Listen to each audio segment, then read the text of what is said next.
اگر بسم اللہ پڑھ کر کوئی کام نہ کیا جائے تو اس کام کے اندر جو ہے بے برکتی آتی ہے، اللہ کی مدد جو ہے شامل حال نہیں ہوتی ہے، وہ کام ادھورا رہ جاتا ہے، دم بریدہ رہ جاتا ہے، پائے تکمیل تک نہیں پہنچ سکتا۔ اس لیے سنت بھی ہے، حدیث پر عمل کرتے ہوئے، ہمارے بزرگان دین کی روایت پر عمل کرتے ہوئے ہم بھی اس پروگرام کا جو ہے آغاز جو ہے اعوذ باللہ، بسم اللہ اور تلاوت کلام اللہ سے کریں گے۔ آپ جانتے ہیں قرآن کریم یہ آخری کتاب ہے جس کے بارے میں اللہ تبارک و تعالی نے فرمایا لا ریب فیہ،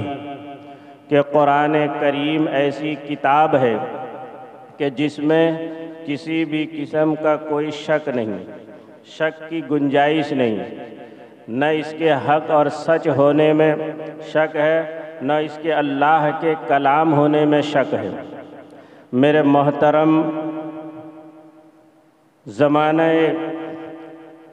اللہ کے نبی صلی اللہ علیہ وسلم کے زمانے میں ہی جب اللہ کے نبی قرآن کی تلاوت کرنے لگے تو اس وقت لوگوں نے جو ہے اعتراض کر دیا تھا۔ اس وقت لوگوں نے یہ کہا تھا کہ یہ قرآن جو ہے اللہ کا کلام نہیں ہے بلکہ محمد نے اس کو گھڑ لیا ہے۔ اللہ تبارک و تعالیٰ نے دیکھا جب میرے حبیب کے بارے میں زمین پر اس طرح کی باتیں ہو رہی ہیں، وہ یہ کہہ رہے ہیں کہ یہ کلام جو ہے میرا نہیں ہے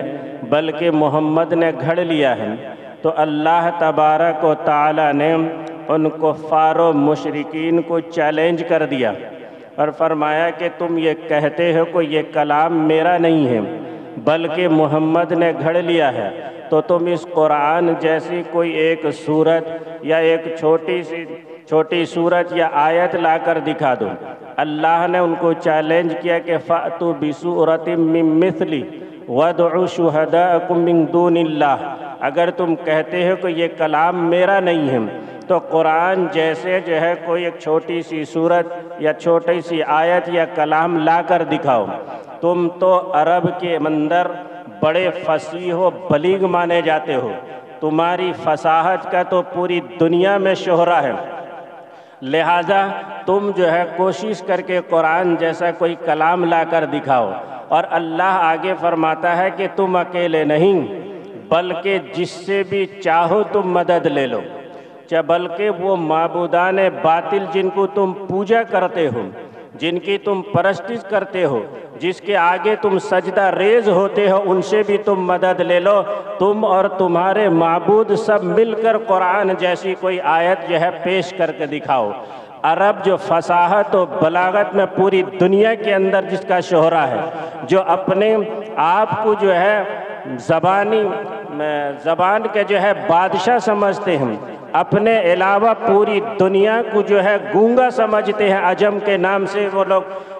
پکارتے رہتے ہیں کہ زبان والے ہیں تو ہم اہل عرب والے ہیں، ہمارے علاوہ سارے کے سارے گونگے ہیں، عجمی ہیں۔ اللہ تعالیٰ نے ان سے چیلنج کیا، ساری کوشش کے بعد وہ لوگ جو ہے عاجز و قاصر رہ گئے، لیکن قرآن کریم جیسی کوئی آیت پیش نہیں کر سکے ہم۔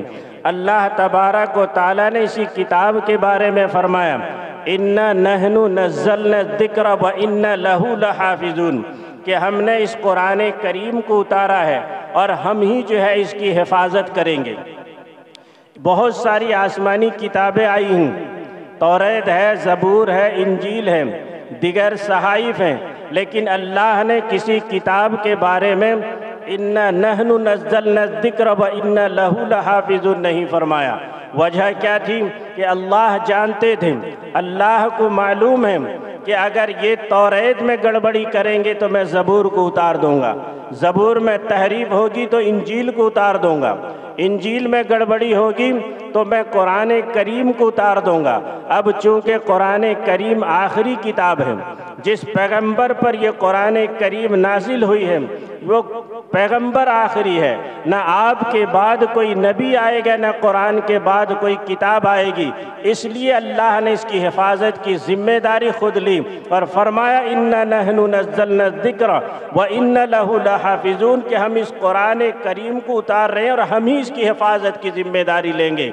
یہی وجہ ہے کہ جب سے یہ قرآن کریم ہم تک پہنچا ہے آج تک ویسے کا ویسا ہی ہے، ذرہ برابر ایک نقطے برابر کا بھی فرق نہیں ہے، اس لیے کہ اس کی حفاظت کی ذمہ داری اللہ نے ہمیں نہیں سونپی تھی، اللہ نے خود اس کی حفاظت کی ذمہ داری لی ہے۔ جیسے لوح محفوظ میں قرآن ہے، آج ہمارے پاس بھی قرآن اسی طرح محفوظ ہے، اور قرآن محفوظ اس میں کسی قسم کا شک نہیں۔ کیوں نہیں؟ اس لیے کہ قرآن کے نازل کرنے والے اللہ تبارک و تعالی ہے جو رب العالمین ہیں، قرآن کے لانے والے جبرائیل امی ہیں، روح القدس روح الامین ہیں، کہتے ہیں جو سید الملائکہ ہیں، فرشتوں کے سردار ہیں، اور جن کے پاس یہ قرآن کریم آئی ہے وہ تو رحمت للعالمین امین و صادق ہیں، حضور محمد رسول اللہ صلی اللہ علیہ وسلم ہیں۔ اور کہتے ہیں قرآن کریم کی نسبت دیکھیے، اللہ تبارک و تعالی جو رب العالمین ہیں، جبرائیل امین ہیں، محمد امین و صادق ہیں، رحمت للعالمین ہیں۔ یہی نہیں بلکہ قرآن کریم کو جس مہینے میں اتارا گیا ہے وہ مہینہ جو ہے تمام مہینوں سے افضل ہے۔ اللہ تعالیٰ نے فرمایا شہر رمضان الذی انزل فیہ القرآن، ہم نے اس قرآن کریم کو جو ہے رمضان کے مہینے میں اتارا ہے، اور رمضان کا مہینہ تمام مہینوں سے افضل مہینہ ہے اور تمام مہینوں کا سردار ہے۔ اور اس کے آگے اللہ نے جس رات میں اس قرآن کریم کو اتارا ہے کہتے ہیں خیر من الف شہر، وہ رات 1000 مہینوں سے جو ہے بہتر رات ہے، یعنی شب قدر کے اندر اتارا۔ تمام راتوں کے سردار جو ہے شب قدر کی رات ہے، تمام مہینوں کے سردار جو ہے رمضان کا مہینہ ہے، تمام انبیاء و رسول کے سردار آقا مدنی حضور محمد رسول اللہ صلی اللہ علیہ وسلم ہیں، تمام فرشتوں کے سردار جو ہے جبرائیل امی ہیں۔ کہتے ہیں یہ ساری نسبت کو آپ دیکھیے گا تو اس میں شک کی کہیں کوئی گنجائش نہیں رہ جاتی ہے۔ اللہ تعالیٰ نے جیسے قرآن کریم کو اتارا تھا اور جیسے لوح محفوظ میں ہے اسی طرح آج ہمارے پاس جو ہے قرآن کریم محفوظ ہے۔ میرے محترم، اب بغیر کسی تاخیر کے ہمارا اس پروگرام کو آغاز کرنے کے لیے میں اسی کٹک شہر کے ایک ہی مائے ناز حافظ و قاری جناب عبدالقیوم صاحب دامت برکاتہم کو دعوت اسٹیج دے رہا ہوں کہ موصوف جو ہے تشریف لائیں اور تلاوت کلام اللہ سے جو ہے پروگرام کا آغاز فرمائیں۔ اسٹیج پر جناب حافظ عبدالقیوم صاحب دامت برکاتہم۔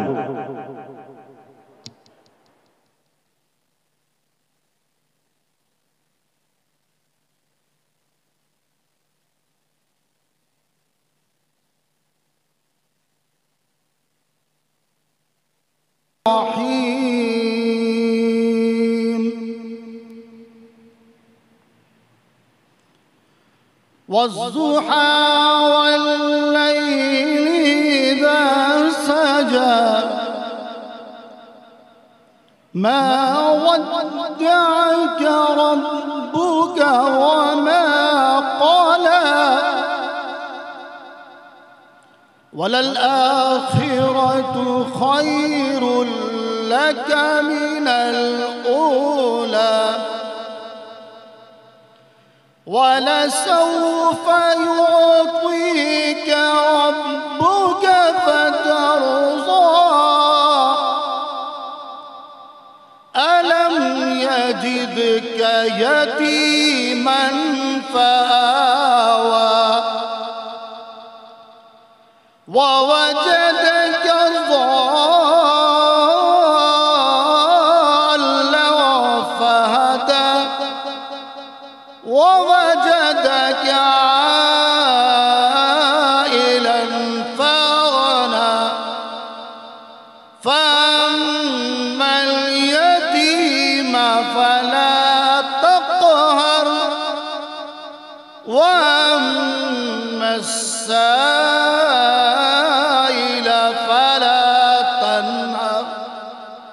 وأما